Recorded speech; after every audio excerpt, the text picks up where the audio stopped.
How are you feeling? How long have you been here? 3 months, May 17th. And what brought you? That's difficult to answer.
Eventually resulted in your being here in the hospital.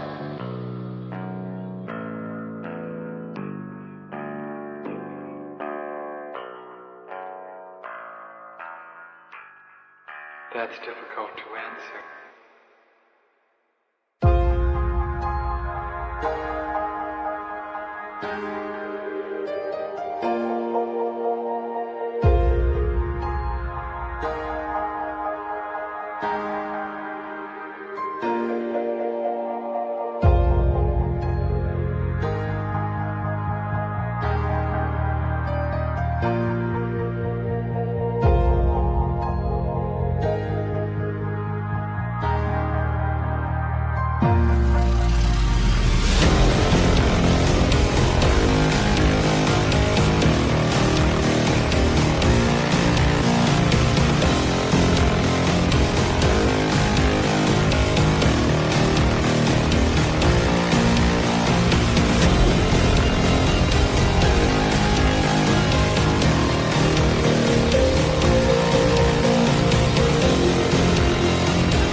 is the end.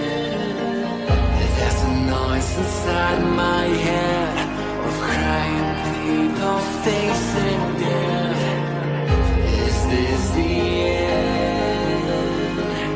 Is this the end?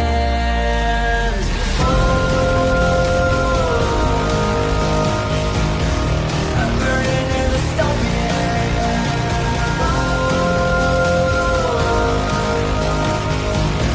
There's no place to hide.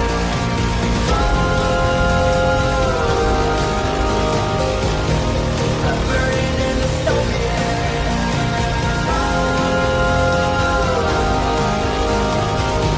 This is the final fight. What have we done to the world?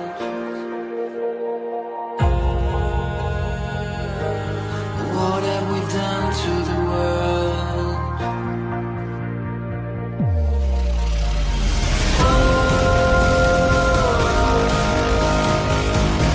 I'm burning in dystopia.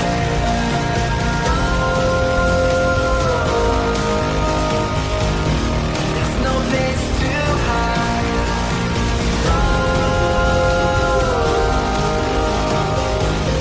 I'm burning in dystopia. This is the final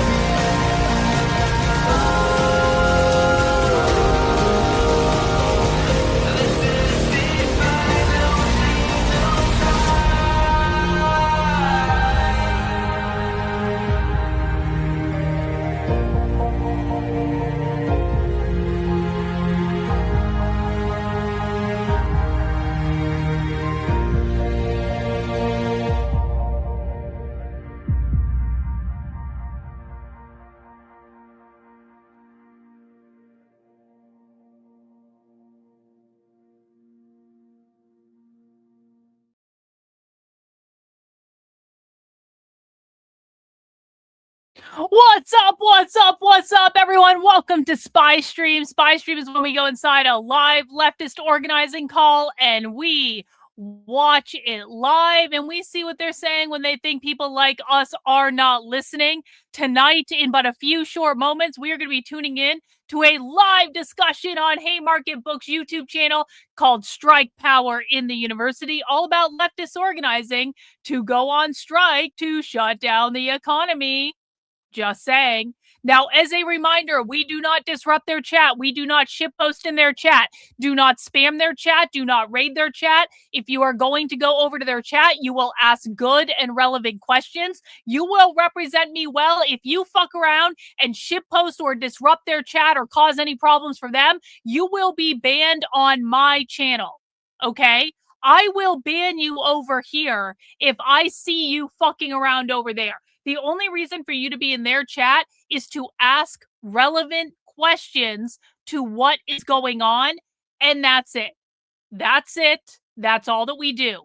We do not cause problems. We do not disrupt. We do not raid. We do not shitpost like low IQ retards. We listen to what they have to say and we ask relevant questions. And I promise you, we're going to bother them a whole lot more just by asking relevant questions to what they're saying than we are if you shitpost and insult them and things like that. If you fuck around and disrespect my wishes, I will ban you over here and we will never think about you again and you will be removed permanently from our community. Is that clear? 1 in the chat if that is clear to you, 2 in the chat if you're confused. Let me know. Let me know. Let me know. Before we get into it, can I show you guys something really funny that just happened? Just as an aside, before it starts, they're already live, by the way, so we know they're going to be getting started soon. About 2 more minutes. Real quick. You guys remember this socialist woman who went viral for dragging Pete Hegseth's wife about wearing a Temu outfit? And who really cares where she got her dress? But this socialist socialite lady said her dress is from Temu and it's stupid. And then she called Gucci a low to D tier bag when Erica Kirk was wearing a $2,000 bag. And then I happened to notice that Miss Thing in her profile photo was wearing what is obviously a fake Chanel bag. I am very, I understand high-end Chinese knockoffs, guys. I love high-end Chinese knockoffs. I fucking love getting $10,000 plus purses from China that are exactly the same thing as you would get in the store. I love that shit. I admit to it openly. I have fake bags. I have a lot of real bags too, but I also have a lot of fake shit from China, and I fucking love it. And I know how to identify the good fake shit from the bad fake shit. And as soon as I saw this bag, I said, fake. You want to know how I know? The leather's too shiny and the stitching is not right. Stitching on Chanel bags is very hard for China to replicate. There are few places that do it really, really well. And so when it's obviously wrong, it just sticks out to me because I really look for places from China to buy the Chanel stuff from because so many of them do it very, very badly. And as soon as I saw this, I was like, fake Chanel bag, fake bag. Leather's too shiny, stitching isn't right. That is a fake fucking bag. And so innocently, I responded to her and I said, the Chanel bag in your post is literally fake. Leather too shiny and stitching isn't right. Just saying, you should have gotten a more high-end knockoff. And she blocked me. She blocked me. She blocked me. You know how I know that I'm right? That bitch is carrying a fake Chanel bag that isn't even a good knockoff of Chanel? Because she blocked me for pointing out that she obviously and clearly has a fake Chanel bag. Let's get into our spy stream! Let's get into spy stream! Let's go! Let's go!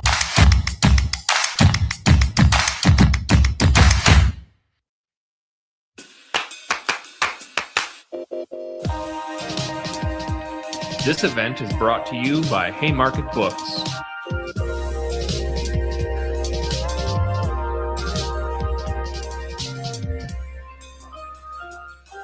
Guys, just so you know, I may talk over this one more than I usually do because we're going to have a recording of this one, but I will also be making notes in the chat and displaying them on stream. If you guys have comments about what they're just doing the intro right now. If you guys have comments about what we're seeing on the stream, please make sure to chat them in. I will display them as well. So far today, we have given out, hang on, memberships given out today. So far today, we have 154 channel memberships given out. If you appreciate the work I'm doing with this spy stream tonight, breaking down all this stuff, explaining it to you, exposing you to this information, feel free to show your gratitude by sending in a super chat or some channel memberships. We will add it to the tally. Thank you to everyone on the last stream who met the channel membership goal of 154 new channel members. And that's why we're doing this spy stream. I'm going to keep the chat on the screen as long as it's not disruptive. Sometimes when we have the chat open, people go into their chat to try to get my attention. If that starts happening, I'm just going to take the chat off the screen. But we're going to keep it on the screen as long as it's not disruptive, okay? Wherever you get your podcasts. Before we begin, a few housekeeping items. We are moderating the chat, but we cannot guarantee that everyone will observe our community guidelines. We know. Hey, Marcus. People who violate these guidelines will have their comments deleted as quickly as we are able. Oh no, not that! This event will have live closed captions. Instructions for accessing the captions will be posted in the chat. Gotta get some spy glasses on. We should have time for Q&A. So please post your questions in the YouTube chat window, and we'll get to those later in the program. Thanks for joining us today. Our event will begin shortly. Behave yourself if you're going over there. Only ask relevant questions, please. Spy glasses on.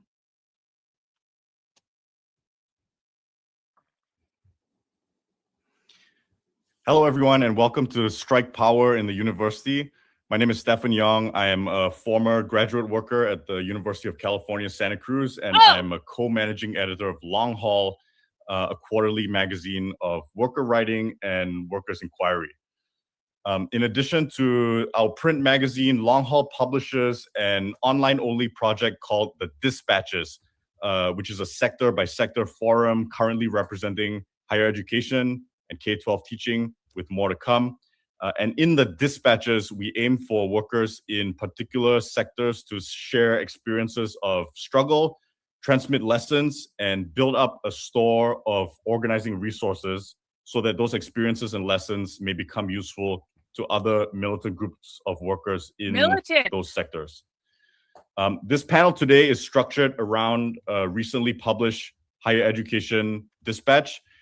It is a dossier or a collection of resources about the question of the leverage of academic workers when they go out on strike.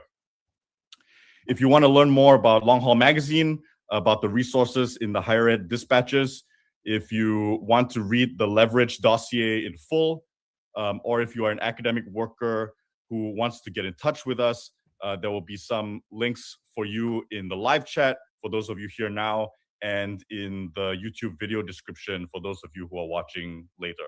For higher ed workers, the resources in the dispatches will include a guide to power mapping in the academic workplace and a resource on holding organizing meetings. Guys, I will tell you what questions I would like you to ask as we make our way through this. If you have intelligent questions to ask them, please do it. But again, I emphasize intelligent questions only.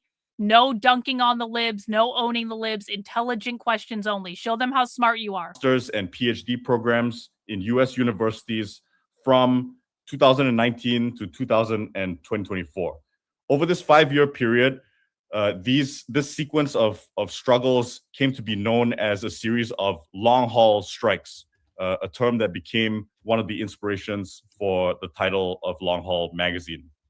And what this dossier says is that when academic workers withhold our labor, we have material leverage, but that material leverage takes time to accumulate and press down upon the boss in order to slow down and disrupt the day-to-day operations of the university.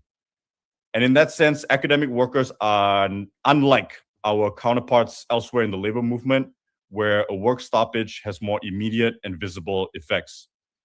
I should say that this novel idea, this idea that academic workers have material leverage, this is not a universally held position in the higher ed labor movement. Other orientations and strategies in higher ed emphasize supermajority strike threats rather than long strikes, where sometimes not striking is allegedly more effective than striking. Some orientations will emphasize external stakeholders in local or state government, in the media, in the court of public opinion, as other actors that are more important to the outcomes of worker struggle in the university than the actual labor performed by academic workers themselves. This dossier, this panel disagrees with this, puts forward the hypothesis that academic workers have material leverage over the boss.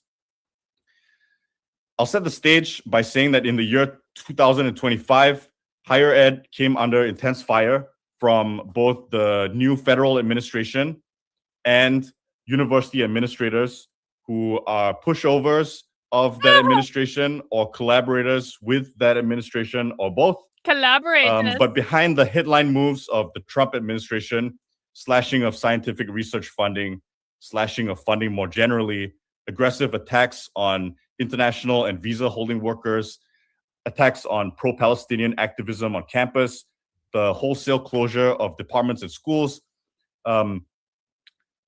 Aside from this, behind this are wholesale structural transformations in the higher ed workplace under the sign of a budget emergency. We can understand the recent budget squeezes and funding cuts in universities as a response to the current landscape of federal politics, but also as a response to the recent cycle of militant labor organizing on campus, some of which we'll hear about today, where workers have pushed university administrators far enough that they would rather contemplate restructuring the whole workplace rather than giving workers a living wage or job security.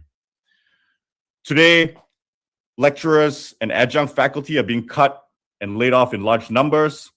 As workers with the least security in their job tenures, lecturers and adjunct faculty have been the easiest to remove. Grad workers, like those who will speak today, are being admitted to universities in smaller numbers year after year. While funds become less available and the normative time to finish the degree becomes shorter and shorter. Bargaining units in the university are shrinking very rapidly and very significantly. Postdoctoral fellowships, in most cases shorter than grad worker positions and often subject to annual renewal clauses or funding availability, these can be reduced even faster. Tenured or tenure-track faculty, as those of us in academia know very well, are scarcely being hired these days. And although faculty are harder to fire and lay off, their work is intensifying in real time by the reduction of other instructional staff and research labor pools on campus. And all of this obviously unfolding in the context of the imposition of AI and LLM technologies on campus, which have become a recent, widespread, and humiliating workplace condition for academic workers everywhere. So we must acknowledge in hearing from these workers today that in 2 short years, the conditions have changed a lot from 2019 to 2024, when the strikes that informed this leverage dossier took place. To give you an illustration, in 2025, last year, when these massive changes were happening, these budget cuts in the university, there were hardly any large-scale university strikes in the US, a stark contrast to the previous 5 years. I would like to say that this is not an unusual trend in the history of the labor movement, and more importantly, not a reason for despair. I quote briefly from 2 US labor militants from an earlier generation whose words might inspire us. Martin Glaberman and Seymour Faber say, "The first result of a massive change tends to be workers' withdrawal from struggle. It takes time for workers to absorb the new situation and figure out ways to deal with it. But there has been no historical evidence that sooner or later there would not be a response." And so too now in 2026, when we're starting to see the rumblings of major higher education strikes again, workers are preparing themselves to respond. And so while higher ed workers regain balance under new conditions, usually worse than before, our contention, our argument in this leverage dossier and in this panel is that we must take stock and record lessons from the most militant edge of the higher ed labor movement's recent history. Our bosses are making the budgets worse and getting better at busting our unions. Federal politics and repressive legal rulings make militant organizing in the university that much harder. But as things get worse, we do not look up towards the bosses and the politicians and the judges. In these worsening conditions, we look out more than ever towards our coworkers in our departments and labs to identify the issues that we face, to cohere our demands, and to formulate a strategy to fight. I'm looking forward to hearing from our panelists. I'll pass it on to my comrade, Lucy Peterson, who will introduce them.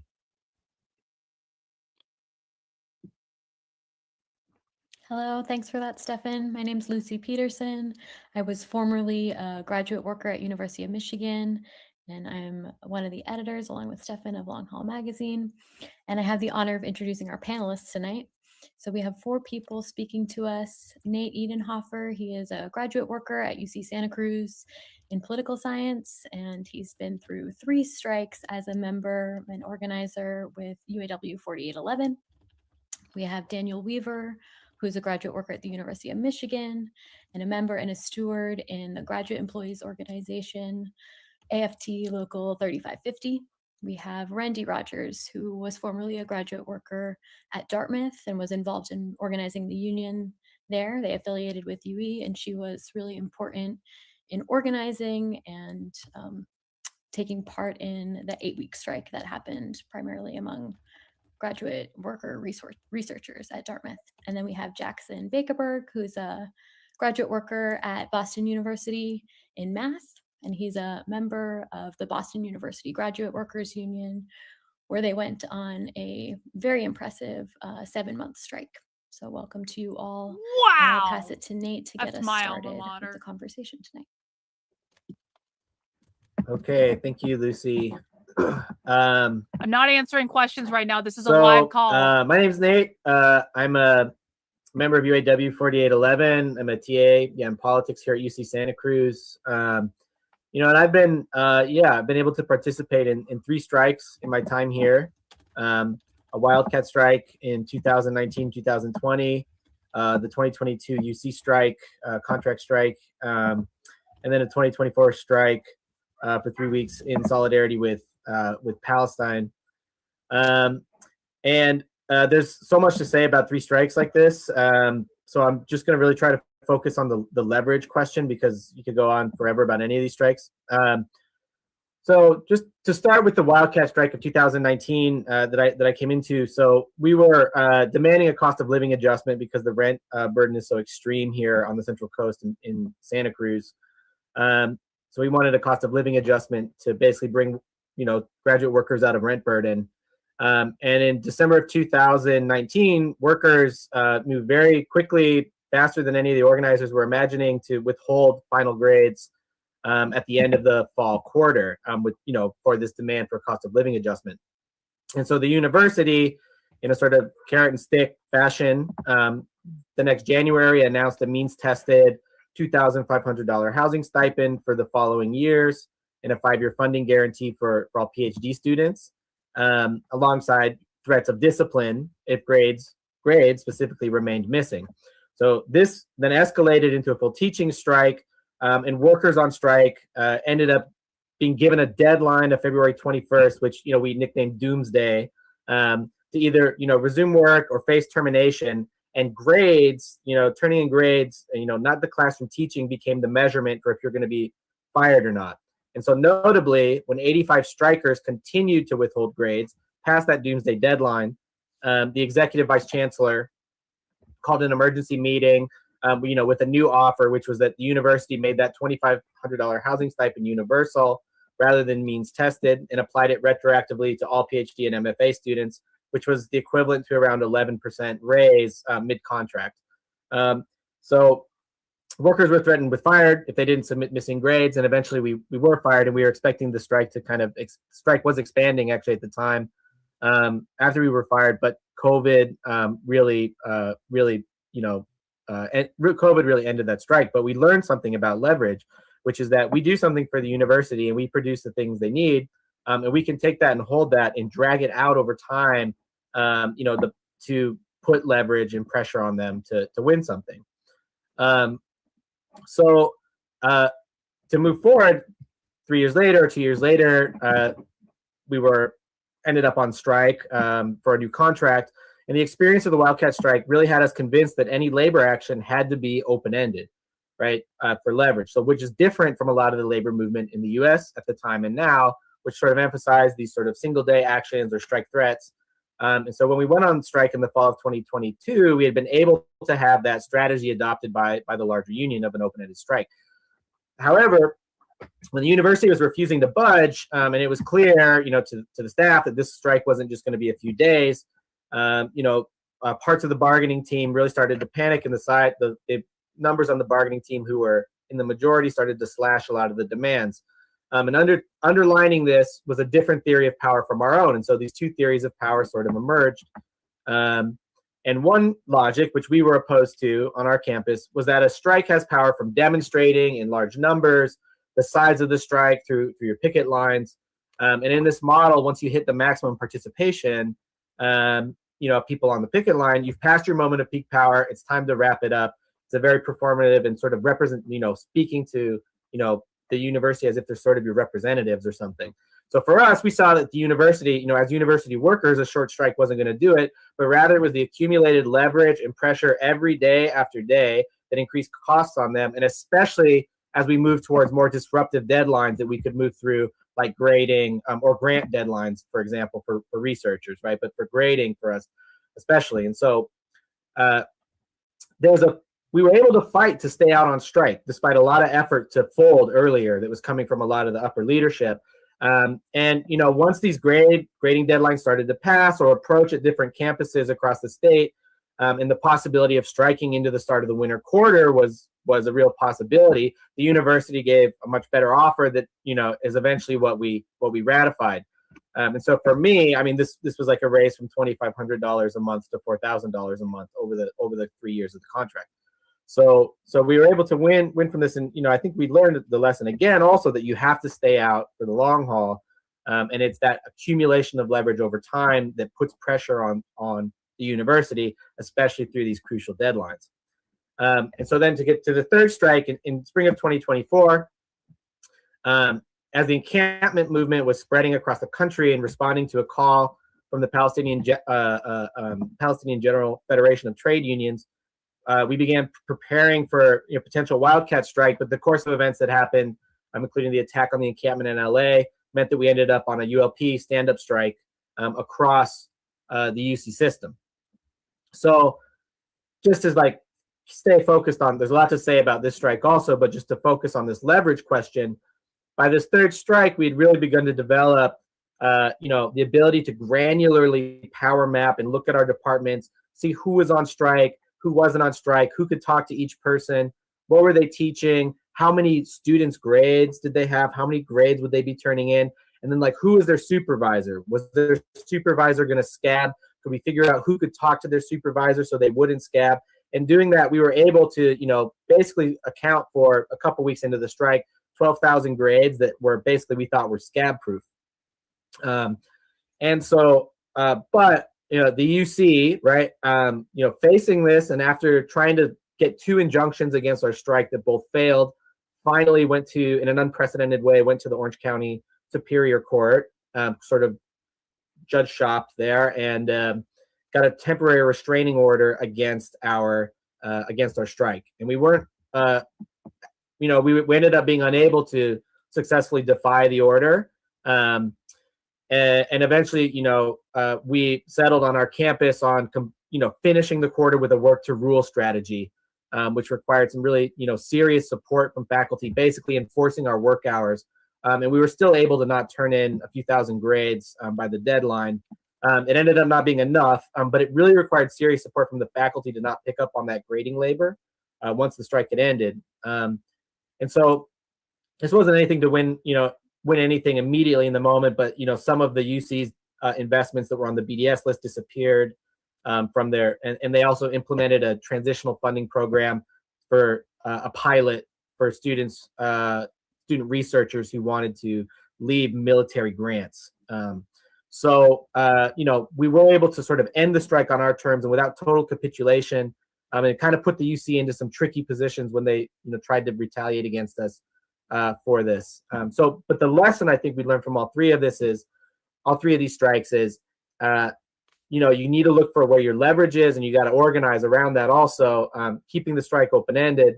And that, we do have powers as workers and as graduate workers. It's a question of can you holding out long enough to put the pressure on the university through that. So I'll stop there and we can go to the next person. Thank you, Nate. Really impressive sequence of strikes over there. Our next speaker is Daniel Weaver. Pass it to you, Daniel. Go ahead. Yeah, hi everyone. My name's Daniel. I'm a PhD student in the English department at Michigan and a member of GEO. I'm going to talk mostly about a strike from spring of 2023. There have been 2 strikes actually in my time at Michigan. The first was a COVID strike in September of 2020, but not going to talk much about that one. So I'll give a brief account of the 2023 strike, especially in my department, English, and then move on to 2 considerations that have emerged out of at least my own reflections on that strike. The first of which is going to be about the necessity of organizing across job positions or interrank organizing, specifically with staff and lectures. And then the second is going to be a consideration about how strike actions might be intensifying and clarifying kind of long-standing programs of managed decline in the humanities and forcing those fights into the open in a way that they aren't without strike action. So to give a just brief account of what happened in the English department, this strike that our union carried out began in March 2023, pretty much right in the middle of our winter term. It began as a strike of teaching labor that lasted about 5 to 6 weeks. In my department in English, the majority of instructors were on strike. And in my department, almost all of us are instructors of record with a considerable degree of autonomy in teaching our courses. So we teach with virtually no oversight from the department, just some sort of guidelines from the writing program. After 5 or 6 weeks of withholding our instructional labor, at the term ended, and our strike entered what we were calling a grade crisis at that point. which meant that it became a question of, as kind of Nate was talking about, withholding not instructional teaching labor in the classroom, but withholding grading labor, and ultimately not issuing final grades for the courses that we were teaching. The incredible amount of autonomy that instructors have in English meant that a lot of the strategies that administrators could take in other departments, using kind of graded assignments or attendance records or something like that to cobble together fake but sort of like half-baked grades. Those kinds of strategies were not available in English. In English, as kind of the department chair admitted, there was absolutely no way to formulate grades that had any reference whatsoever to work that students had done, or attendance, something like that. As a result, our department chair decided in mid-May to issue blanket A grades that were, in other words, 100% bullshit, whereas grades in other departments might have been 70 or 50% bullshit. So if anyone has read the dossier that was being talked about, there's a wonderful reflection on the math department at the University of Michigan during this strike that I would recommend reading. And my point here is that English was a little bit different. So one of the outcomes of this particular situation in English, where grades that had no relationship to our labor were being input, was that it wasn't instructional faculty, it wasn't tenure faculty, it wasn't lecturers who were charged with carrying out this policy of posting fake grades. It actually ended up being departmental staff and administrative staff in the English department writing program, which gave a very different situation in terms of who we might want to be talking to and organizing with as a way of extending our leverage through this grade crisis. So that leads into the first of the two considerations I kind of wanted to bring up as a way of starting the conversation, which is that on reflecting through kind of what we were going through, my sense is that if we had had stronger organizing relationships with some of the departmental staff in English, we might have been able to further delay the falsification of grades and extended and increased pressure on administration to make concessions. We ended up having those conversations, but in the absence of sort of organizational groundwork or relationships and trust with department staff, we weren't able to delay the falsification, let alone stop it in the way we might have done otherwise. And so my sense sort of in the months and I guess years after is that there was this blind spot in our organizing as we were sort of focused very strongly on organizing among ourselves and in some cases talking to and organizing with faculty, but departmental staff who ended up being a really, really key sort of node in how the university ended up getting grades posted wasn't something that we had thought about ahead of time. And then the second thing I wanted to mention just before wrapping up is that it seems, certainly being around in the 2 years since this strike, that at the University of Michigan, strike action has intensified and clarified longstanding programs of managed decline into the humanities. So both the strikes themselves and what we win from them, for example, pretty substantial wage increases, have tended to be followed by some sort of austerity. At Michigan, that has meant the elimination of graduate worker instructional positions, concerted and systematic programs of class size increases, and in some cases paused or reduced admissions to the fully funded graduate programs from which graduate workers are drawn. So Stefan mentioned a little bit of that at the beginning, but this has created a whole new set of circumstances with which we have to contend and are attempting to respond in our organizing, but are thinking about as we put together demands and consider future strike action as well. So that's all I've got, but looking forward to hearing from others and listening to some questions as well. Thanks. Thank you, Daniel. Randy, I'll pass it to you now. Hey everyone, my name's Randy. I was a grad worker in the microbiology department at Dartmouth during a 2-month strike for our first contract that took place in the spring of 2024. And I'll be focusing on our approach to striking with a unit that was made up almost entirely of STEM researchers. So to give some context in other strikes that we're discussing on this panel, and this is true of most strikes that have taken place in the university, workers typically find that much, if not all of their leverage lies in withholding teaching labor.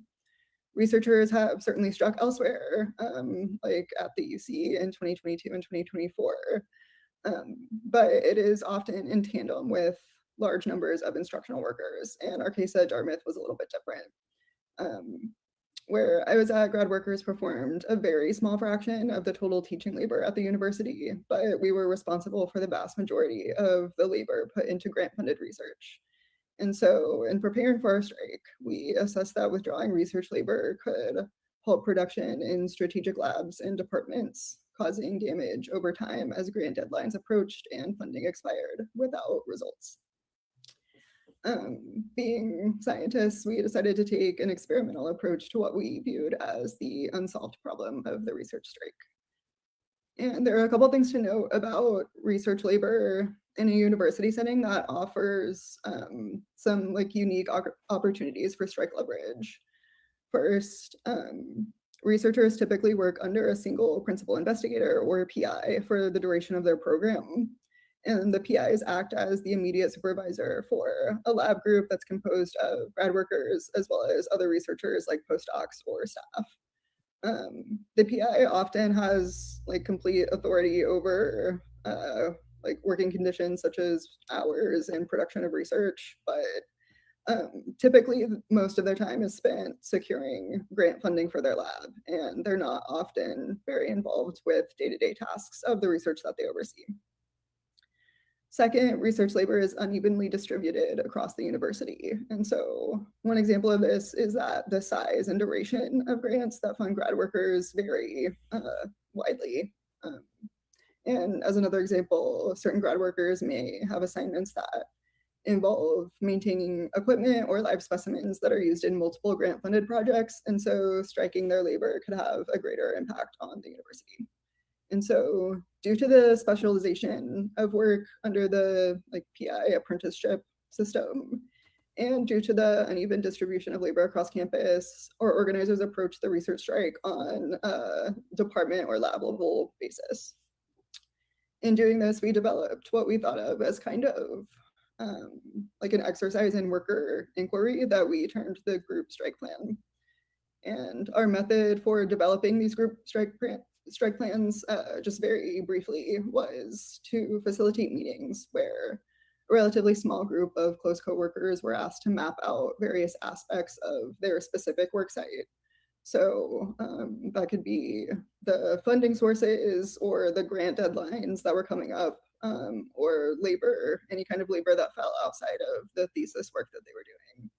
And these small groups would then use that information to collectively determine what leverage they had and how to wield it. So these group strike plans were basically localized like meetings where workers could decide what the strike looked like for them. And this approach resulted in the strike being carried out in a rather decentralized way, but it also meant that no worker struck as an individual. And what I mean by this is, I think people typically think of strikes how is as she an organizer? This is painful. taken by a collective of individuals. People will sign a strike pledge or vote for strike authorization on their own. But what we saw at Dartmouth and what my comrades on this panel have seen is that strike action is actually taken by a collective of small groups. And so over the course of the 2 months that we were on strike, workers adapted their strike plans, assessed the impact of the strike, and responded to retaliation, primarily in the group where they originally formed their strike plan. And then in our case, every week, these groups would come together and share their experiences with each other. And then we would decide as a whole or a collective of groups that whether or not to continue the strike. And so to close out my opening remarks, I just wanted to share a few observations we made. The first being that the effects of the research strike are not readily visible. Our instructors in our unit did go on strike, but it was really small in comparison to the number of researchers that struck. And like the other panelists have said, it takes time to accumulate like instructional leverage, which is true for research as well. But striking research did like have an immediate impact in that the workers saw something happening. The strike forced the administration to combine courses or close lab or discussion sections, and faculty were scrambling. They were able to move things around, and in the end, effectively we're able to scab all of our teaching work, which brings me to our second observation, which is that research work, in contrast, is virtually unscabbable. And so, as I mentioned before, grad research labor is highly specialized, and our supervisors are often pretty out of touch with the day-to-day operations in their own labs. And this meant that, unlike the teaching strike, struck research was not successfully picked up by other workers on campus. In a similar vein, for our third observation, we noticed that the impact of the research strike was difficult to quantify on a campus-wide scale, again, due to this specialization. So although PIs were unable to pick up the struck work in their labs, they were certainly the most acutely aware of the strike's impact. The broader Dartmouth administration does not keep track of grant deadlines or research progress, and so that left it up to the faculty to exert pressure, either up at the administration or down at the workers whenever their funding or collaborations were threatened by the strike. And this dynamic forced us to assess the strike damage at a very local level. And then finally, and perhaps most importantly, we observed that the research strike was only possible in groups where workers seriously engaged with developing a collective understanding of their leverage. Discussions about leverage served as the fundamental basis for forming the group strike plans that I described earlier. And we saw that understanding leverage in their specific group, that their specific group had over the college was necessary for workers to successfully identify forms of labor that they would need to withhold and to internalize the pressure that they were putting on the college. Welcome. Even when the impacts were not obvious. And so what we assess as maybe the most important characteristic of this strike plan exercise is that it gives workers the opportunity to develop a shared analysis of their own power, and then that analysis is what enables them to wield that power effectively.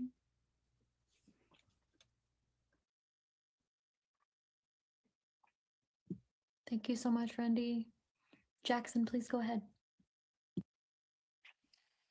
Great, thank you. So I'm at Boston University, and we won our union recognition election for the Graduate Workers Union in December of 22, and started bargaining our first contract in December for the spring of 2023. And it was clear to everybody who was paying attention that a strike was going to be necessary to win anything substantive in our first contract. But as Randy was pointing out, the way you wage a strike is very different than the way you conduct an election or collect signatures on a petition.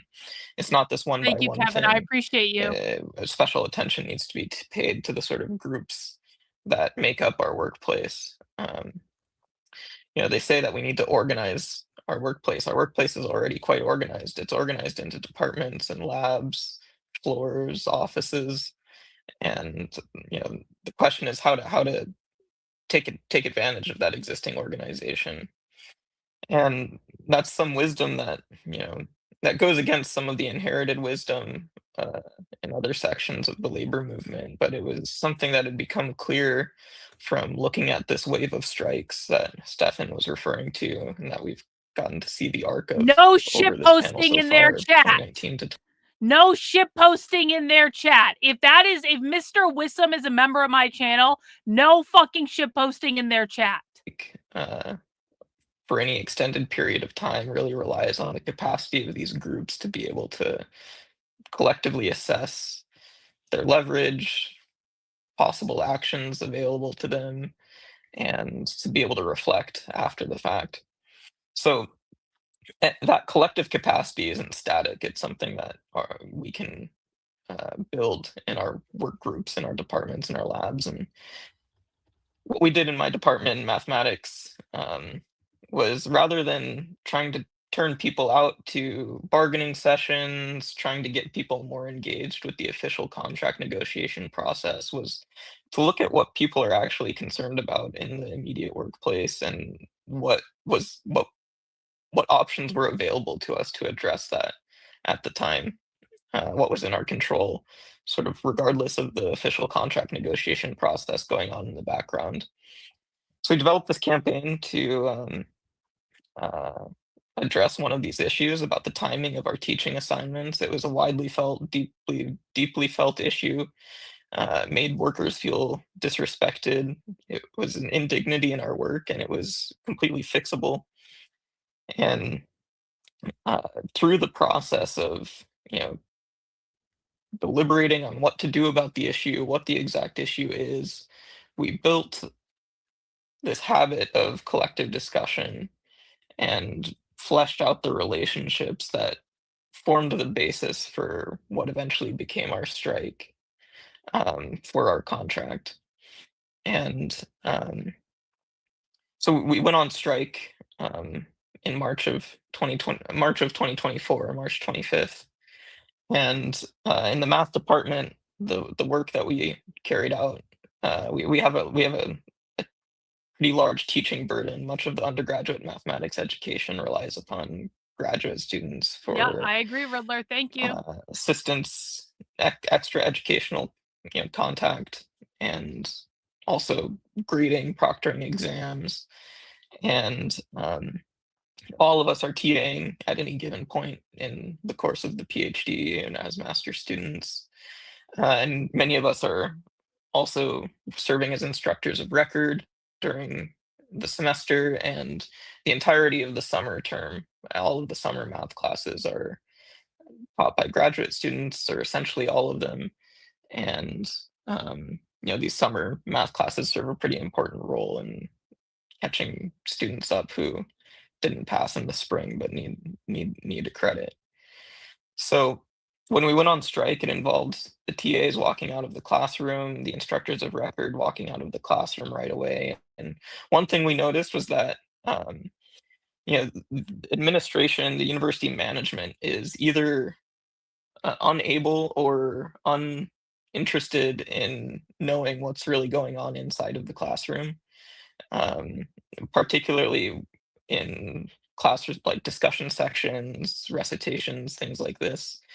The university is unable to keep track of what's going on and who's actually on strike, and not, at least in the middle of the term, right? Where this absence became particularly acutely felt was at the end of the term, when exams needed to be graded, students need to be prepared to take exams, because exams needed to be proctored. We really didn't see much movement at the bargaining table in the middle of the term. Where we saw movement at the bargaining table from the boss was at those choke points at the end of the semester. And that is in contrast to the instructors of record who, while the administration didn't really care what was going on inside of the classroom, True. The absence of instructors of record they couldn't tolerate. There needed to at least be a body in front of the classroom, and where they were able to replace them, they did. And in the summer term, where there were too many of us out on strike for them to replace all of them, you could tell they were panicked. You could tell, they were making significant efforts to try to address the gap, and that's also where we saw movement at the end of the summer as well during the negotiations. And what enabled this strike to go on for so long was really this capacity for collective deliberation. Like, we got to the end of the semester, we had had some concessions from the boss, we didn't get what we were asking for yet, and we assessed what work we have left to do in the summer and our ability to withhold it. And we decided that there was more on the table to win. And that would have just not been in the realm of possibility if we hadn't had this habit of talking together, thinking together, acting together, that we had spent a long time developing. And that is also to add, our strike ended up lasting for 7 months, and people were financially exhausted by the end of it. And strike only went on as long as it did because of some innovations in sort of worker-to-worker financial support from worker graduate students who were on internships and not working for the university or making money, but who still wanted to contribute to the strike. We set up a peer-to-peer financial support system, which enabled, again, it was just at any given moment with the people immediately around you, what can we do to hang on longer, one day longer? And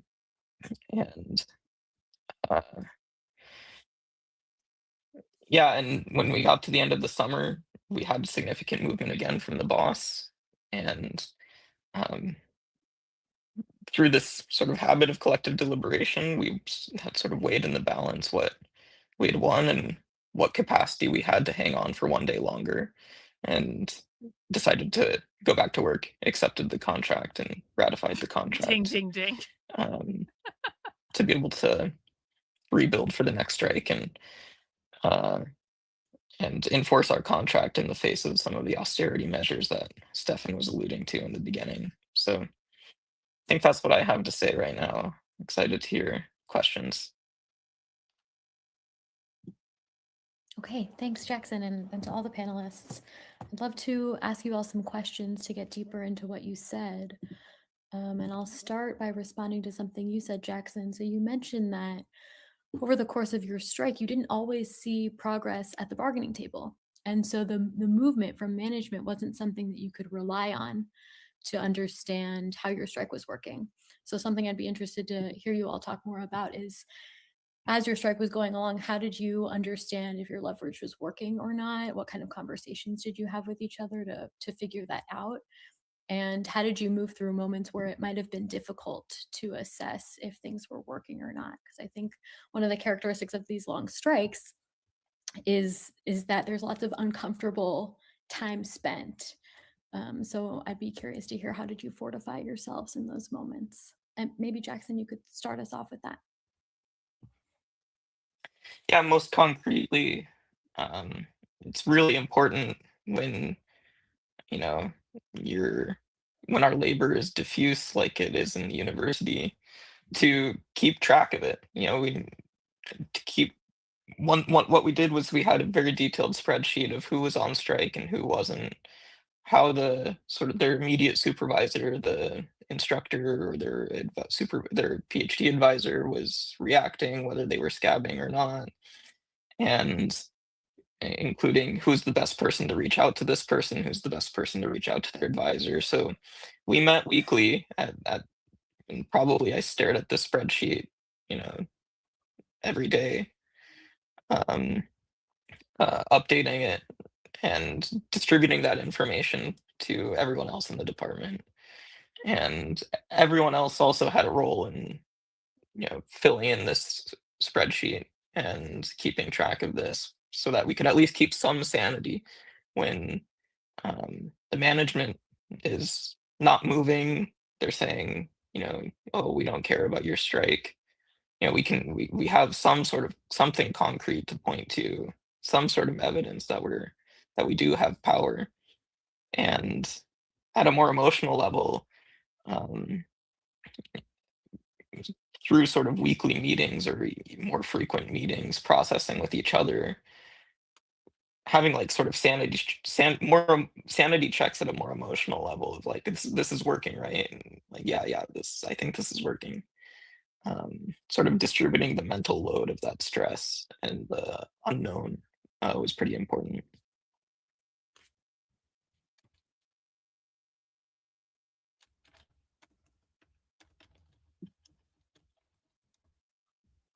Nate, go ahead if you want to add on.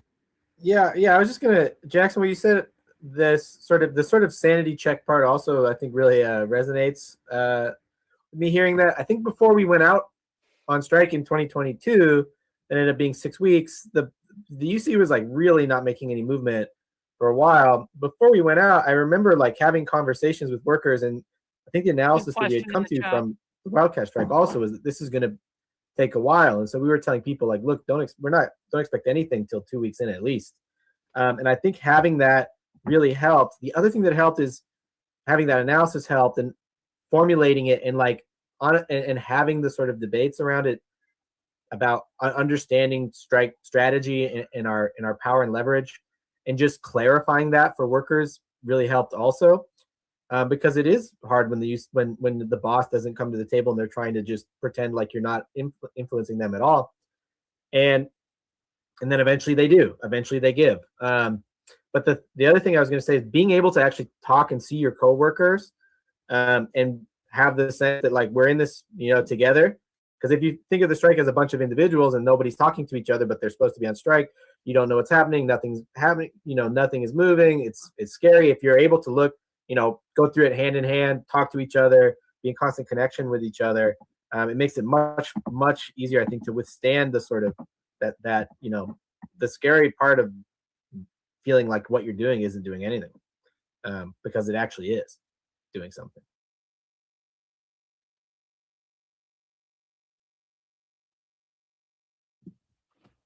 That makes a lot of sense. Does anybody else want to add on?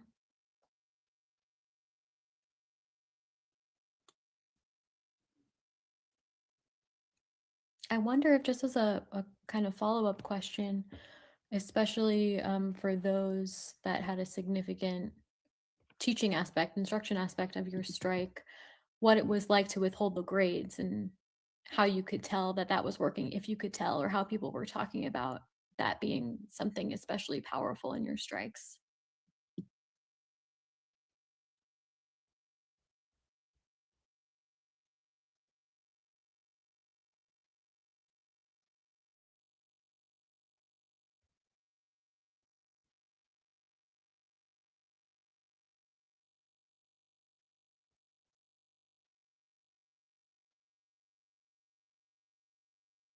No one's answering. Yeah, I can say something about grades. Wait I think patiently. there's sort of in this leverage dossier, it's written that there's kind of two approaches to grades that both kind of bend the stick too far. One might be, oh, the grades don't matter. They're just gonna get scabbed, or they're just gonna put in fake grades. That's not a real source of leverage, and bending the stick too far in the other direction would be like, oh, grades are some sort of silver bullet. Like if we get to the end of the semester and they don't have the grades in, they're gonna have to meet all of our demands. And I think both of these are too extreme. Like the truth is that grades are a sort of contested terrain, that there is leverage. The universities don't seem to be able to sit with grades not being input for a lot of reasons. And being able to successfully reach the end of a term without grades being scabbed or falsified really does require organizing across different job titles, as Daniel was talking about, I believe. Organizing with faculty. Yeah, Nate might have more to add. Yeah, I'll just say quickly that one of the things that I've noticed across these different strikes is that the way that institutions respond to this is different in every case. So like, for example, it's UC Santa Cruz, because this has happened 3 times, they just immediately put in P standing for pass, temporarily until until things get settled. But that still puts a lot of costs on them because they have to pay the readers who are going to do it afterwards. So there are costs. At San Diego during the 2022 strike, they were just going to give everybody Fs if it made it all the way through past a certain deadline. They were just going to fail all the students, I guess, is what one of the academic committees decided. So I think that like Jackson's saying, like it's not this silver bullet, and it's also not nothing, and it's like it is contested, where it goes,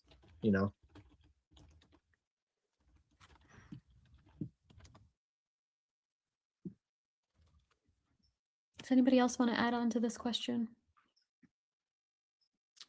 Yeah, sure. I can add on just for a second. And this will also speak to, I think, what Jackson was saying, and Lucy, the question you posed about whether it's working, which is that when you see the panic and the chaos unfolding, you have a sense that it's working, even if that's not immediately producing movement at the bargaining table. So to return to like the English department, there was panic and chaos among administrators in the department about what to do, a genuine panic about grades. And so that can be, I think, part of something that's mobilizing when you see that it's having that effect. There's a certain amount of faith involved and an attempt to sort of redirect that panic in a way that will produce concessions from the people who are actually capable of making that decision. But that becomes its own organizing opportunity, I would say. And yeah, I would also agree with what Jackson has said about grades being neither meaningless nor a silver bullet, although the grades in our case literally were meaningless in the sense that they were just issued in a blanket fashion. But that provided an opportunity as well to kind of raise issues, I think, about the meaning of our labor, I guess. And I meant to sort of cite briefly, there's an article that Matthias Fueling and Joshua Stern have written about a Temple University strike that's published in N+1 that kind of frames it as an existential strike for certain disciplines and departments, at least, and in their case, it's history. And that's well worth reading. And I think coincides with a lot of what we experienced in the English department at Michigan. Yeah. Yeah, the point about panic definitely resonates. And at that point, it's a question of if your organizing can withstand it. And you all spoke really eloquently about the small group conversations that you and the trust you developed as organizers to be able to move your departments and your unions through those moments. That's something that stuck out to me. I want to go back to this this issue of collaborating with other workers in the university. I mean, Randy, you were talking about working with PIs. Daniel, you mentioned how there weren't a lot of relationships with staff that might have been useful in the strike at Michigan. And that's definitely a characteristic of graduate labor, is that we're co-working with a lot of different workers, many of whom are not in our union. So I'm wondering if you all can speak a little bit about what your interactions with other workers in other unions or other workers that were not graduate workers was like in your strikes. Did you try to organize with them? What were conversations like? And what impact did other workers ultimately have on your strikes? Yeah, I can take that first. So there were several times throughout our campaign where we tried to make appeals to our faculty advisors, our PIs, and never really saw success in that during the strike, even though, as I mentioned, they couldn't scab the work. They were kind of the primary point where but they were able to retaliate or threaten retaliation. And what we saw kind of widespread was that when groups of workers in a labor department went out and were threatened with retaliation, they kind of responded directly to that as a collective, and didn't really let the faculty break the strike. And at that point, there were several cases where we did see the faculty kind of begrudgingly go from threatening the workers with retaliation to kind of pushing that pressure up on the administration. And as I mentioned before, this was it's difficult to quantify this, and so we were assessing this on kind of an anecdotal basis, and then aggregating those different stories in our general meetings every week, or in our organizer meetings on the picket line or whatever. As far as other researchers on campus, we had a lot more success in developing more collaborative relationships. So in a lab, there are grad workers, but there are also research staff or postdocs, sometimes undergrads. And in many of our strike planning meetings, people felt really good about including the other researchers in their lab that weren't the PI. And we were pretty successful in getting those people to not scab some of the less specialized work, like lab tours or something. And so, yeah, their cooperation in that, I think, was like didn't diminish our leverage. And then, yeah, in terms of the relationship with PIs, where we were strong, like that wasn't a limitation, but in cases where, yeah, people were more fearful or like not acting collectively as a group, we could see like PI retaliation breaking the strike. And so that's definitely like a limitation that we faced.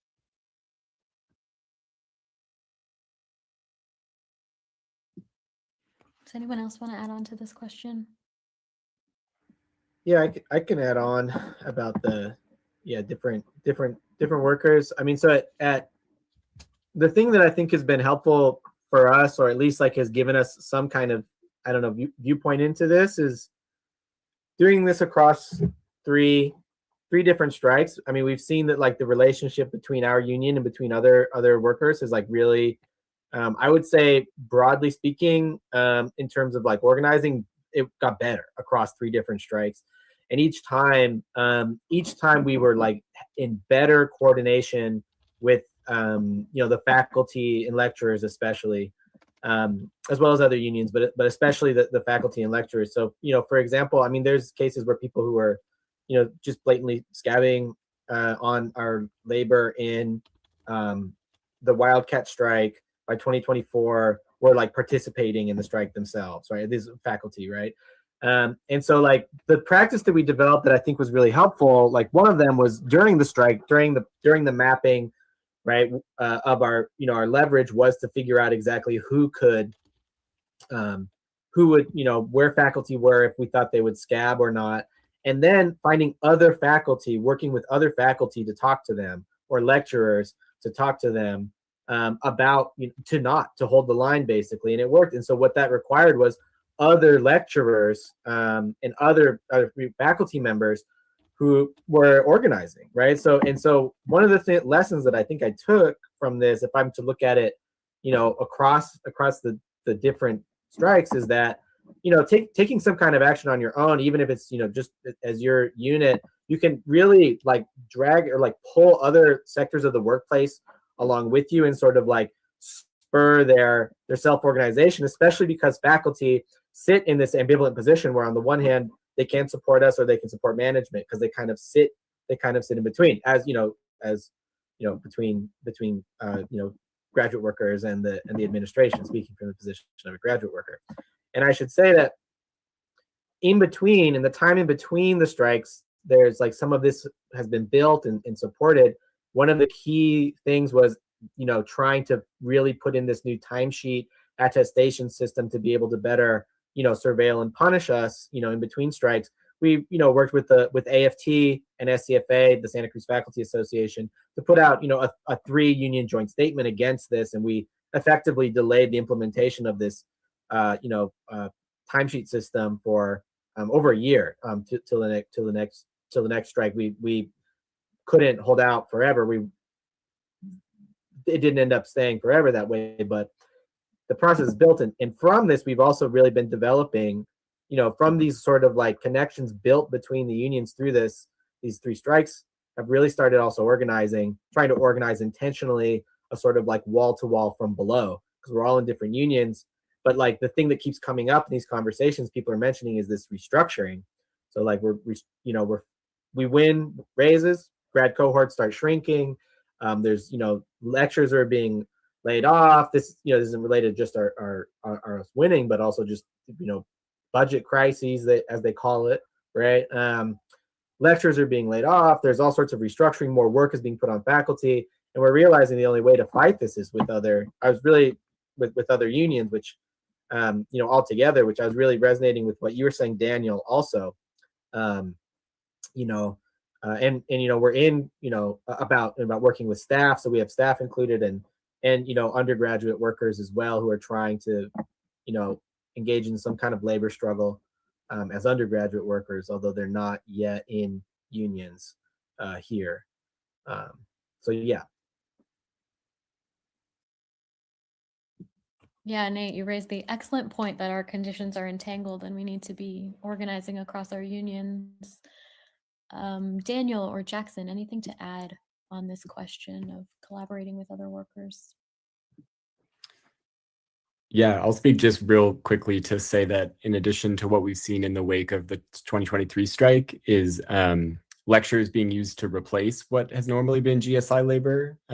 So like normally you wouldn't see a lot of lecturers teaching discussion sections, for example, and that has increased significantly in the wake of our strike. I think as a way to sort of contain the strike threat that's posed by a union that's proven that it's willing to strike. And maybe I mentioned this in the opening remarks. So that creates actually a really urgent necessity of organizing with lecturers, precisely because the university is attempting to pitch our interests against one another. So it's not just that it would make us stronger, not doing it stands to be a real weakness, I think, if we neglect that dimension.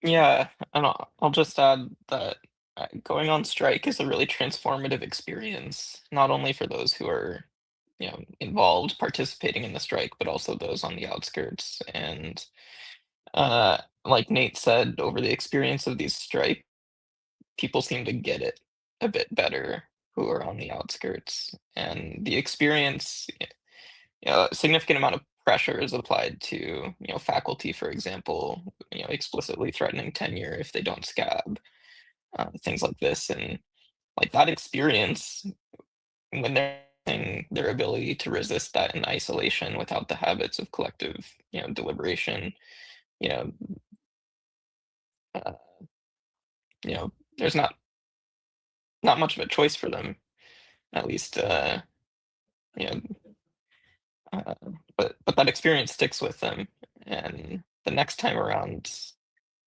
is going to be different.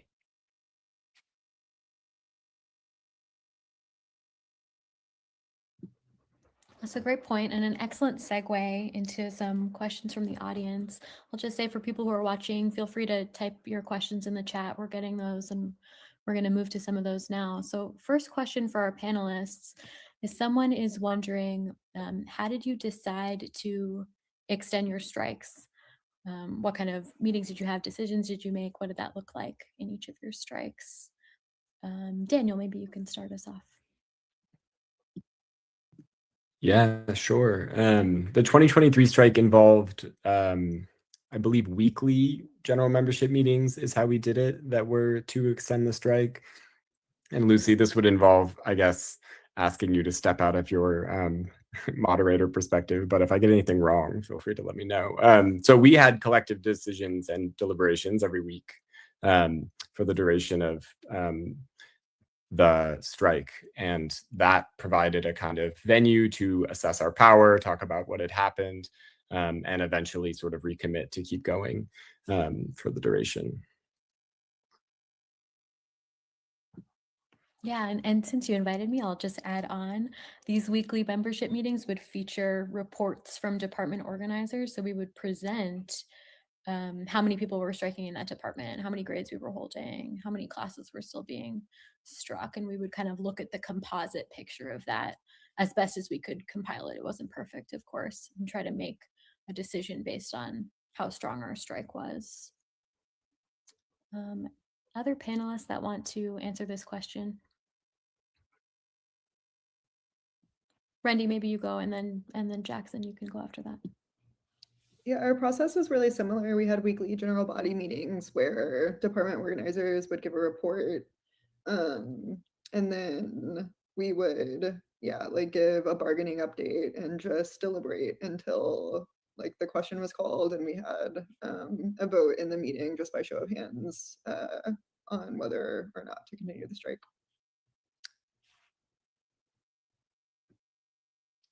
Yeah, strike continuation was determined very similarly during the Boston University strike. Weekly votes after hearing report backs from departments about the status of the strike. And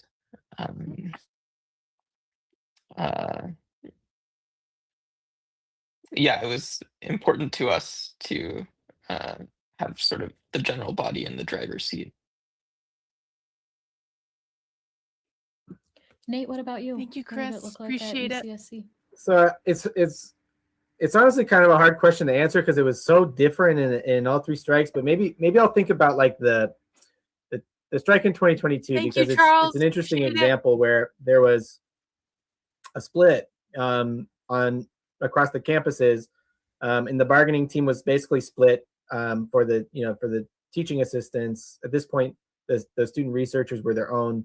We're not a part of UAW 2865, but we were all on strike together, all UAW. There was a split, 10-9 in the bargaining team, and the part of what we had to do was to convince ourselves, like show to ourselves and show to other people that we were able to like stay out on strike and that we could stay out I on don't know. strike. I haven't seen And anything part of that overtly involved, average person. basically at being able to assess ourselves the best that we can. And this was possible through department level mapping and organizing, presenting this information, discussing, showing it. I can send something into the chat that's a document that was sent out a few weeks into the chat, or a few weeks into the strike, excuse me, where we basically said, like, look, we're able to like go through our stewards and we can find out, we can see how on strike we still are, right? On, a few weeks in, and we can say, look, we're strong, the strike's not collapsing, we can stick it out.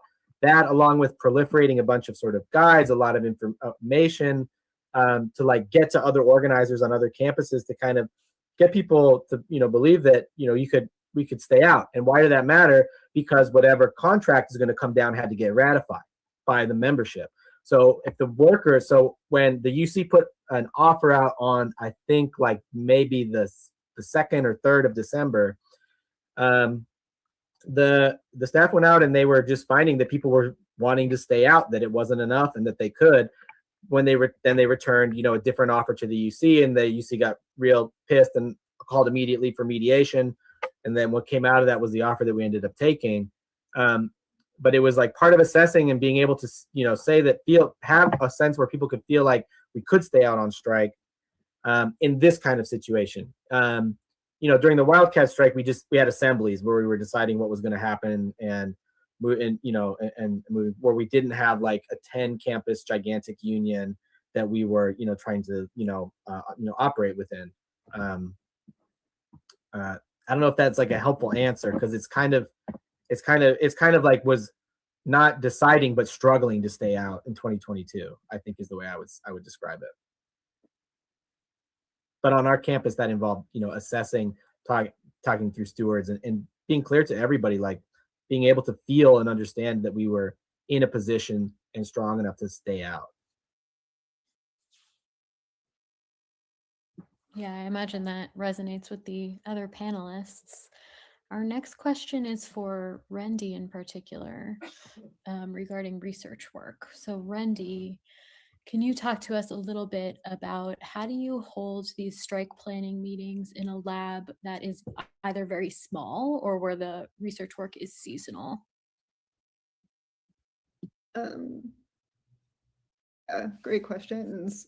These are the kinds of things that we were grappling with a lot when we were developing our strike plans. As far as the small groups go, we kind of grouped people however made sense. So the math department, for example, a lot of people just work alone under their PI, or there are like 2 or 3 people, and they did strike planning as an entire department. In other departments, like in my building, for example, there were a few labs that like shared a subfield where each lab was really small, but they like collectively made a group strike plan. That was pretty common.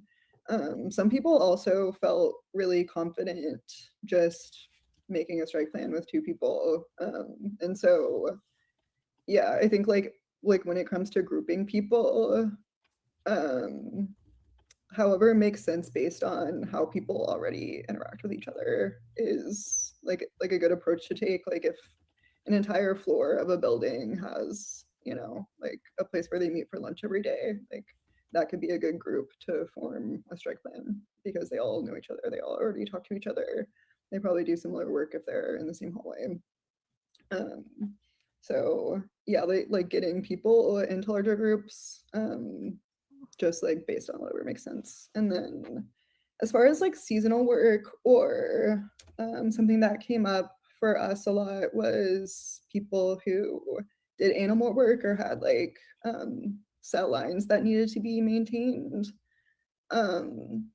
Something that was discussed in these strike planning meetings was like in addition to leverage, we assessed damage to our own like research or career progress that would occur as a result of withholding labor. And so, yeah, if there is a research group who has to collect data on a seasonal basis and not doing that would, you know, indefinitely prolong your PhD or something.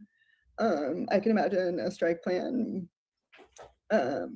for that group being something like, yeah, like if the strike is during the season, we're going to go ahead and collect the data, but we're not going to analyze that or share anything with our PI or with any collaborators. This was like something that was pretty common, is people would go into the field or go into the lab where they like collectively assessed that that was necessary to not cause undue harm to their own research. But then they also made the assessment that like the leverage they had was with like sharing and publishing that data. And so that's what they withheld. And to the other panelists about small departments, did any of you want to comment on that question? Were there small departments that you were working with that you have anything to share about? It's okay if not. Okay, let's move on. There have been a couple of questions about parent unions and just navigating different kinds of unions in general. Certainly, all of us are in very different kinds of unions. Daniel and I are with AFT, Nate is with UAW, Jackson is with SEIU, and Randy with UE. And even within that, there's different conditions. So here's the question. Some academic workers, especially in these large unions, find that union leadership is not supportive of strike planning and even discourages grassroots organizing, while they also control the resources of the unions.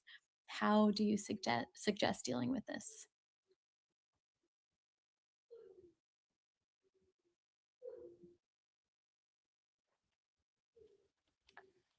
I can say something.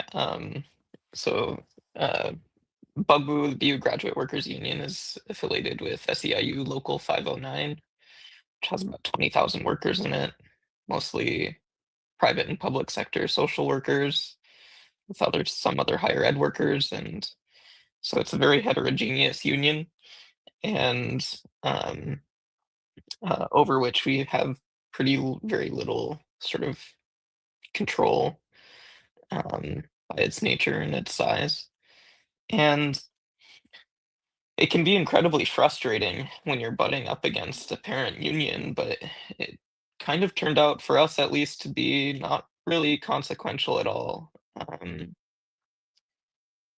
We had inoculated workers the whole time that the strike fund was not going to save the day or support them, that going on strike meant sacrificing their pay, and us figuring out how to support each other for it. And so, and you'll find that like your coworkers, like your normal coworkers who aren't like, sick in the head on a panel, spending their Tuesday night on a panel like this, like they don't really care, like if they're talking about the types of coworkers who are talking about their parent union, like most people just aren't aware of what's going on, and instead focusing on like the actual issues on the shop floor that matter. That's what made the big. Hey guys, no matter what this guy's voice sounds like, or the other woman's voice sounds like, or how much you don't like their voices, or how much you want to shitpost about their voices, they are still out organizing to push their beliefs in society, while you are insulting them on an online chat where they cannot hear you. So they are winning and you are losing. And all you're doing is insulting them and not listening to what they're saying. Perhaps it's time to try a different tactic.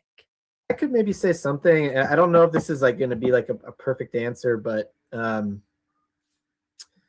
mean, Santa Cruz has a very particular experience in that we're like one campus, and we basically on our campus don't have, we do what we want on our campus, but we are part of this like larger 10 campus union, and there's maybe two different I guess points that maybe I would make that are not exactly related. One of them is that like I think that you want to try to, if it's possible, to set a campaign in motion among the people who can do it or people who are interested in something and putting something in motion around demands that are deeply felt in people, even if it's not 100%, like even if you don't get it, approved by, whatever sort of body, of the union officialdom, like putting something in motion that is exciting to people, that has to then be absorbed by the union, in contract negotiations or something like that. That's what happened in 2022, and it's a very unique situation where we had a wildcat strike. That demand became the demand of the 2022 strike, right? When we went out on strike, and it had like built some sort of like life, around that, acting independently. Now that's like a very unique situation. That's hard to just say replicate that, because I don't think anybody could if we tried, but the other part to that is that like the way that people experience work is through all of the bullshit in their day-to-day, in their departments, whether it's problems with their supervisors, whether it's overwork, just underpay. And something that we've learned, I think, is that like this department level, like discussion, assessment, mapping, like getting, like doing the organizing, like along the lines that we actually work, like where, exactly. Thank you. The stuff that sucks about work and work, just where work actually happens and where people rely on each other. That's a space for organizing where you can like build something and do something at the department level. And once you do that, that can be sort of, a bastion of, good things to come to the future. Like you can produce statements about a specific policy. You can make something happen at the department level that others can replicate and build that sort of like grassroots, the sort of like, like worker rank and file kind of, like driven organizing on a campus. And I think like, at some campuses, I mean, we can see this has happened at some departments in the larger campuses at the UC, like, some people at the Scripps Institute in San Diego, for example, right, or Slavic at Berkeley, that like where they've had like department level local things where they organize themselves and they were able to be sort of the base from which the more sort of militant edge of an action was taking place on their campus, like during strikes. Thanks, Jennifer. Like it should be finishing up soon. It should be. But yeah, I guess that would be my answer. Thanks, Nate. It sounds like even though we might have various kinds of frustrations with our unions, there's usually some kind of organizing that we can do with each other that can move things along in productive ways. We're coming to the end of our time, so I'm gonna pose one last question from the audience. There's been a few different questions about the new terrain we're finding ourselves in higher education and what's to come. So here's the question. How can we apply the lessons on leverage to other units, postdocs, lectures? Maybe some of you have at least talked to those other workers, even if you're not them yourselves. And what are some promising avenues you see for organizing in the context of recent developments? Daniel had mentioned austerity before. Somebody posed a question about AI. That's not the only one, but yeah, they are organized under the UAW. Budget cuts. There are others as So well. what do you see as the future directions to apply these organizing lessons to? Daniel, maybe I can start off with you. I know you've done some really good organizing around class size increases. Yeah. I mean, the place that my mind goes is that my sense is that the doors have kind of are blowing wide open, at least at the University of Michigan, in terms of what is possible, both in term, like when that come back, that's in terms of repression and restructuring, but it's also in terms of what workers who are organized might be able to accomplish and win. And so this 2023 strike won many things. The main demand was a serious living wage that was won for a lot of people. And in response to that, we saw various kinds of austerity measures coming down. And in response to that, we've kind of advanced into organizing in the realm of class sizes and kind of really thinking seriously about why and how classes are organized and run at the University of Michigan, and seeing if we can kind of, as workers, exert some control over that dimension of our work rather than simply like a salary or something like that. And it's a very different kind of thinking and organizing, I think, that goes into that, because you're kind of getting straight at the heart of at least the sort of instructional teaching dimension of the university. And in a way, trying to restructure it according to our own principles rather than the sort of like austerity restructuring that people have mentioned. So it seems to me like there's no question that the University of Michigan, at least, is going to look very different in the next 5 years than it has looked in the past. And so it feels like a moment of opportunity, but also one that's obviously terrifying in a lot of ways. So the range of possibilities seem wider than they have ever seemed before, both for better and for worse. And taking our kind of organizing into that space is exciting and scary at the same time, I guess, is what I would say.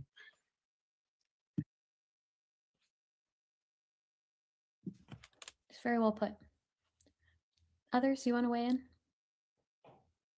Nate, maybe you can speak a little bit about the organizing that's happening at Santa Cruz across units. Yeah, so at Santa Cruz, I mean, I think partly as a result of some of the stuff that I was talking about earlier,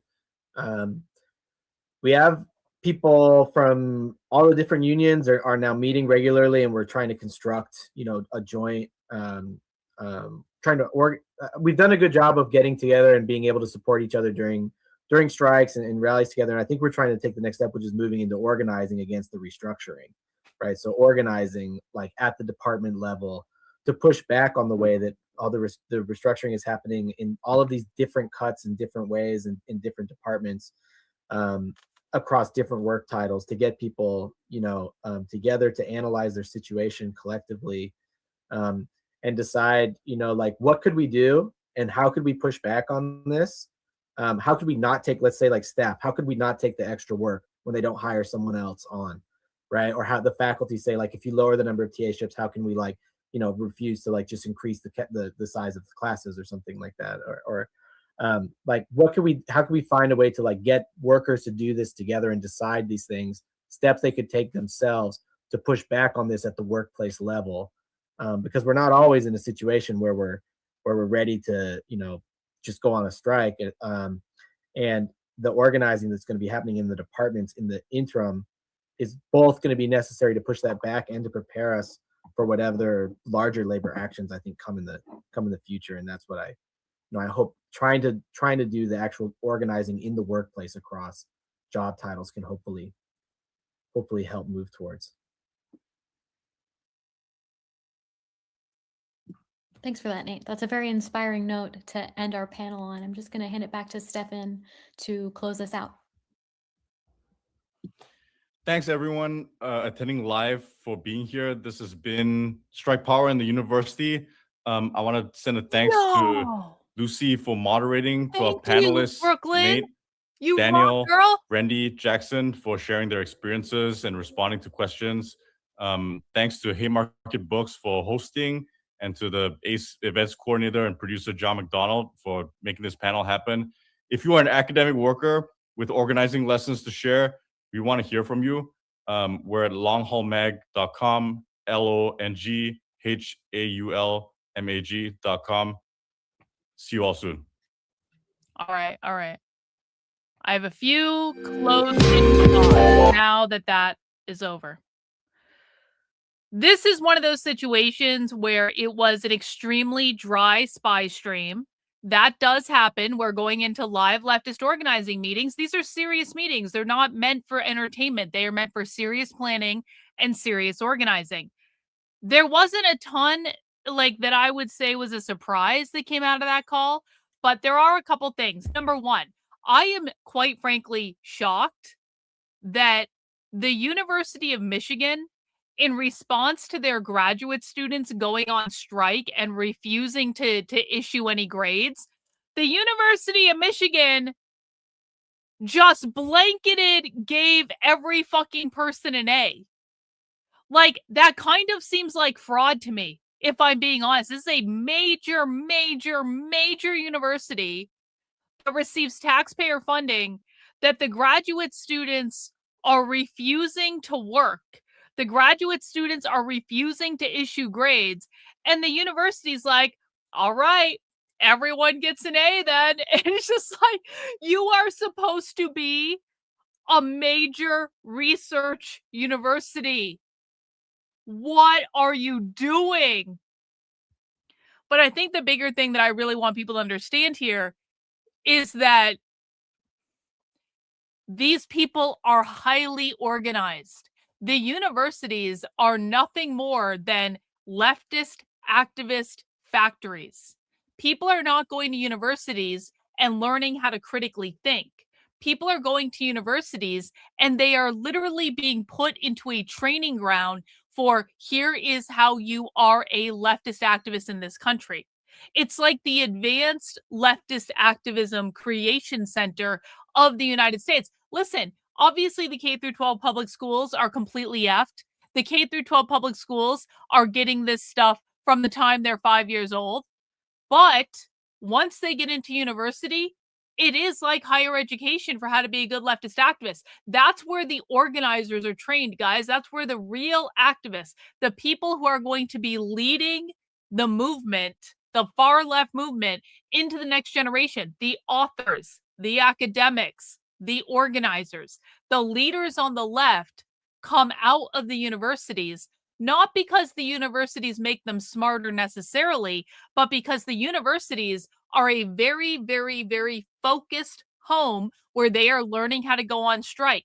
They're learning how to organize. They're learning that the administration and the bosses are not their friend, and it's their job to constantly push back on the administration and the bosses. And that is what they're learning in their classes. That's what they're learning in their clubs. That's what they're learning as graduate student workers that are organizing within the United Auto Workers Union, and there are other unions they're organizing within as well. That is what's going on. And that's really what I want you to take away from this. That was several different university graduate workers talking about organizing against their own university to withhold grades, to get the universities to make concessions, and sometimes prolonging this, in the case of the BU strike, 7 fucking months. 7 months. They went 7 months without issuing grades. So this is a serious problem, and this is why I get so pissed off when people come in and they're like, is that a boy or a girl? I don't like their voices. This is boring. What are they doing? I don't understand them. Are they even saying anything? This is why I get so annoyed when people come into the chat and do this. And I know many of you get annoyed as well, because it's like, this is actually a very deeply serious thing. This is not a fucking joke. This is why the left is winning and the right is losing. Because the right cannot take anything fucking seriously, and the right thinks that if they insult someone, they win. This is literally what happens on the conservative right, guys, and why these people need to be destroyed and go away, and we need to tell them no every single time.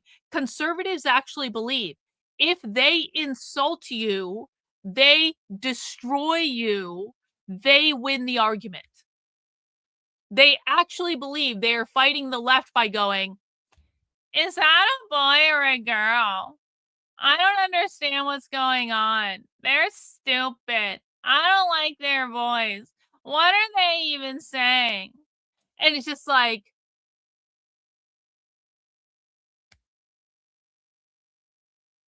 we are losing. We are losing badly. And it is what it is. All right, guys, I want to thank you for joining me for this impromptu spy stream for tonight.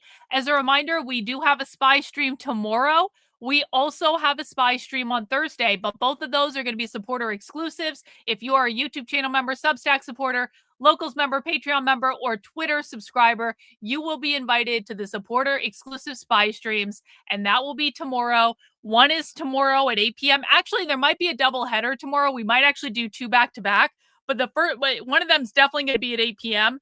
And then on Thursday, we're going to have a very interesting one around 8:30 p.m. I will also be doing normal streams at 5 p.m., so I'll be reminding you of this. But also, I'm going to be streaming with Jennifer in like probably 5 minutes or so for our normal Disenrage episode, which was supposed to start at 9 p.m., but Jennifer very nicely agreed to delay half an hour so we could do Spy Stream. But Disenrage is a spiritual show, guys. It's a break show. It's not about politics at all. If you want to come listen to a video that Jennifer and I are going to watch about channeling David Wilcox and finding out like what really happened. Did he actually kill himself or was there something else going on? We're going to be doing that probably very, very soon. Just got to shut this stream down, get the other one started up. Give me like 5 to 10 minutes and we will be doing Disenrage. And it starts a little bit later tonight, and we appreciate Jennifer for her flexibility in that. But that is what we are doing tonight. Thank you to everyone who gave a channel membership. We brought in 158 new channel members today. I really do appreciate it, guys. Thank you for allowing me to do what I do. Can't do it without you. And I will see you on the other side.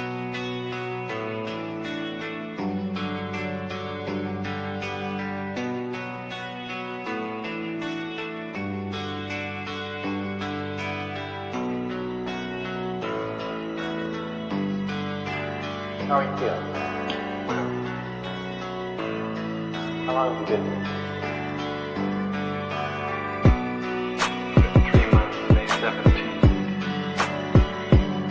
And what brought you?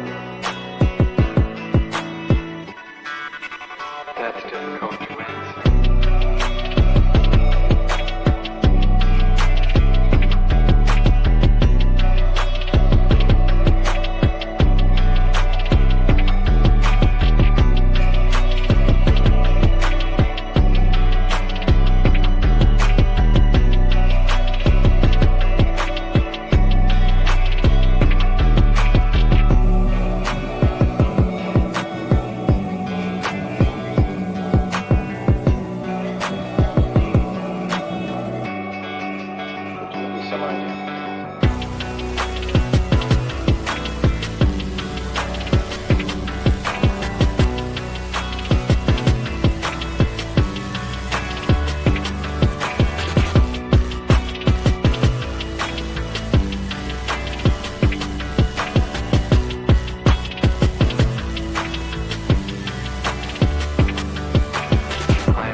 What do you mean by that?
not clear.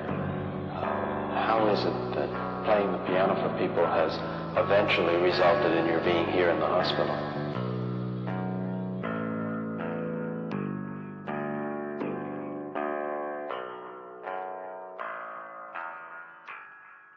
That's difficult to answer.